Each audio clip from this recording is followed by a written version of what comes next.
हमारे साथ बातचीत के लिए ज्योतिषपीठ के शंकराचार्य स्वामी अभिमुक्तेश्वरानंद जी हैं। हम उनसे बात करेंगे। महाराज जी, विपदा के समय इससे पहले भी आपके शरण में बहुत से लोग आए हैं, लेकिन आज तस्वीर कुछ अलग रही। बांग्लादेश से जुड़े हुए लोग आए, उन्होंने आपसे मदद की गुहार लगाई और सबसे बड़ी बात तो उन्होंने ये कही कि देश में किसी भी राजनीतिक दल ने बांग्लादेश में हो रहे अल्पसंख्यकों पर अत्याचार के बारे में नहीं विचार किया। क्या आश्वासन दिया है आपने? देखिए, हम तात्कालिक रूप से उनको धैर्य धारण करने के लिए कह पा रहे हैं, क्योंकि हमारे पास ऐसी कोई शक्तियां नहीं हैं कि हम बांग्लादेश की सरकार के ऊपर कोई दबाव डाल सकें और तत्काल उनके लिए कोई राहत दे सकें। तो हमने अपने धार्मिक आधार पर उनको धैर्य धारण करने के लिए कहा है और साथ ही ये कहा है कि हम आपकी पीड़ा में आपके साथ खड़े हैं। ज़रूरत होगी तो और आपके साथ बात करेंगे, दोबारा बात करेंगे। ज़रूरत होगी तो प्रतिनिधिमंडल भेजेंगे, ज़रूरत होगी खुद आपके बांग्लादेश में आएंगे और भारत की सरकार से आपकी पीड़ा साझा करेंगे, रास्ता निकालने की कोशिश करेंगे, विद्वानों को बुलाएंगे। ये सब जो कुछ आपके लिए हो सकता है हम करेंगे और आप अपने आप को अकेला मत महसूस करिए, हम आपके साथ हैं। एक समय था कि भारत ने खुद निर्माण कराया बांग्लादेश का, वहाँ पर सेना भेजी, वहाँ पर जो लोग थे उन पर अत्याचार हो रहे थे। तो आज क्या लगता है भारत सरकार की क्या भूमिका होनी चाहिए वहाँ के लिए? बड़ा बैलेंस रिश्ता रहा है दोनों देशों। देखिए, हमने जो सुना, इन्होंने बताया कि स्कूलों में जहाँ पर मुख्य प्रवेश द्वार है वहाँ पर ज़मीन में भारत का जो तिरंगा झंडा है जिसमें हमारा धर्मचक्र अंकित है उसको बिछा दिया जाता है और फिर गेट खोला जाता है ताकि बच्चे उसी को रौंदते हुए स्कूल में प्रवेश करें। तो भारत के प्रति वहाँ के छोटे छोटे बच्चों के मन में किस तरह से नफरत भरी जा रही है, इसका ये एक उदाहरण है। तो ये मानना कि हमने बांग्लादेश बनवाने में हम खड़े हुए थे इसलिए बांग्लादेश हमारा आभारी है, ये बिल्कुल मतलब कल्पना की बात है। सच्चाई ये है कि पाकिस्तान से किसी भी देश में आज की तिथि में बांग्लादेश भारत के प्रति शत्रुता में कम नहीं है। आपने भी संविधान व्यवस्था को, भारतीय संविधान व्यवस्था को सराहा। इस समय बाबा साहब के सम्मान को लेकर होड़ मची हुई है। कांग्रेस ये कह रही है कि हमने उनको सम्मान दिया, जबकि भारतीय जनता पार्टी कह रही है कि आपने शुरू से उनको पीछे ढकेलने का काम किया। क्या लगता है आपको कि क्या सचमुच में बाबा साहब का अपमान हुआ?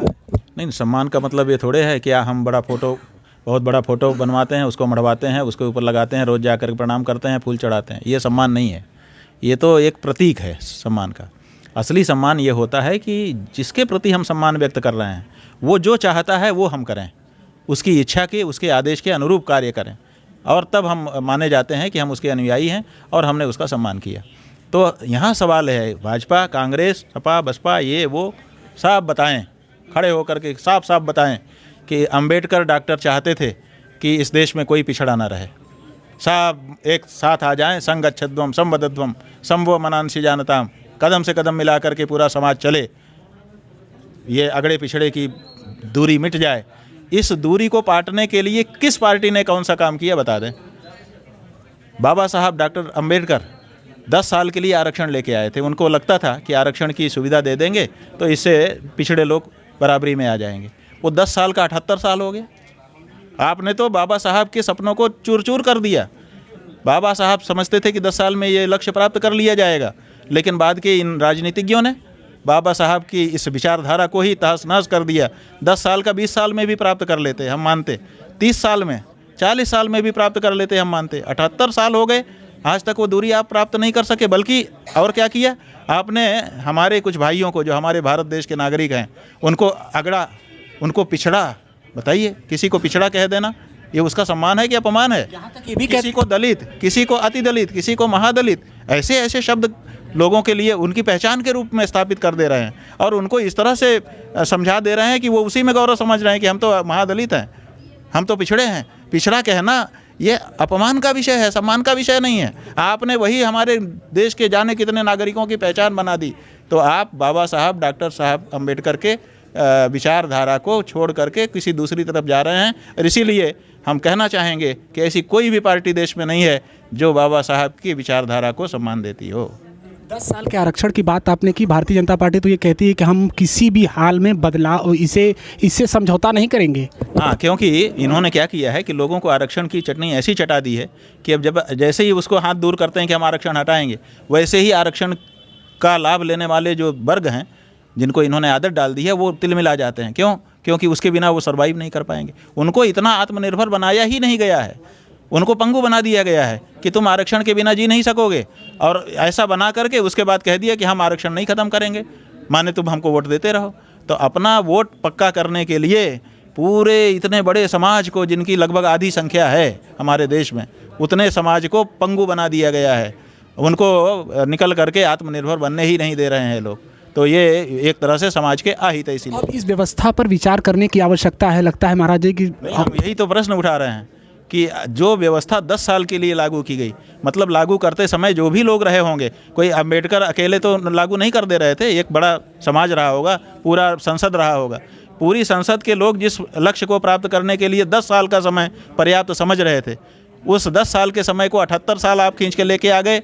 अभी भी ये विचार नहीं करना चाहते हैं कि ये हमारी योजना सही है कि सफल नहीं। आप देखिए, जब राजीव गांधी आए थे प्रधानमंत्री बन के, तो उनको कहा गया था कि गंगा में प्रदूषण हो रहा है, तो उन्होंने गंगा कार्य योजना बनाई थी। गंगा कार्य योजना बनी, बहुत सारा रुपया गंगा के लिए निकला। फिर कहा गया कि नहीं, लक्ष्य पूरे नहीं हुए, इसलिए गंगा कार्य योजना फेज़ 2 वो लागू किया गया। फिर फेज़ 2 में भी बहुत पैसा खर्च किया गया, लेकिन फिर ये अनुभव किया गया कि ये था ही नहीं है। तब हम लोगों ने आंदोलन किया 2008 ईस्वी में। हम लोगों ने कहा कि ये योजना फेल है, इसको नष्ट करो और नष्ट करके नया प्रक्रिया लाओ। तो गंगा नदी घाटी प्राधिकरण बना, गंगा कार्य योजना समाप्त कर दी गई। माने कुछ सालों के बाद जब वो परिणाम नहीं मिले तो उस योजना को नष्ट किया गया ना।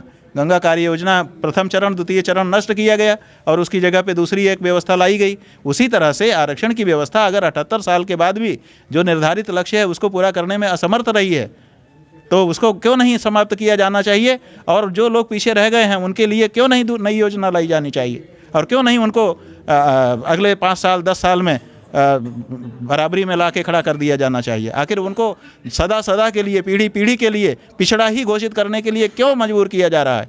ये हम कहना चाहते हैं। आरक्षण को लेकर तो संघ प्रमुख भी चर्चा में रहते हैं, लेकिन इन दिनों एक नसीहत उन्होंने दी है कि आए दिन ऐसे धार्मिक मामलों को स्वीकार नहीं किया जाना चाहिए। बतौर शंकराचार्य आप कैसे देखते हैं? अरे भाई, ये वही व्यक्ति हैं जिन्होंने वक्तव्य दिया था, आप लोगों ने छापा था और सुनाया था। ये कह रहे थे कि हिंदू बच्चों को अगले 50 साल तक के लिए अपने देवी देवता भूल जाने चाहिए। भूल गया कोई अपने देवी देवता को? ये हमको कहेंगे कि तुम अपना हिंदू धर्म ही भूल जाओ और खुद घोषणा करेंगे कि हम हिंदू संस्था नहीं हैं, हम तो सामाजिक संस्था हैं। तो ये तो हिंदू धर्म के विरोधी हैं। ये हमको कह चुके हैं कि अपने देवी देवता भूल जाओ। बताओ, ये तो मुसलमानों ने भी नहीं कहा कि देवी देवता भूल जाओ। उन्होंने मूर्तियाँ तोड़ी, लेकिन ये नहीं कहा कि भूल जाओ। ये तो उससे भी आगे बढ़ कर के कह रहे हैं कि भूल ही जाओ। अब कह रहे हैं कि हर मस्जिद में मत देखो। अरे भाई, हम हर मस्जिद में कहाँ देख रहे हैं?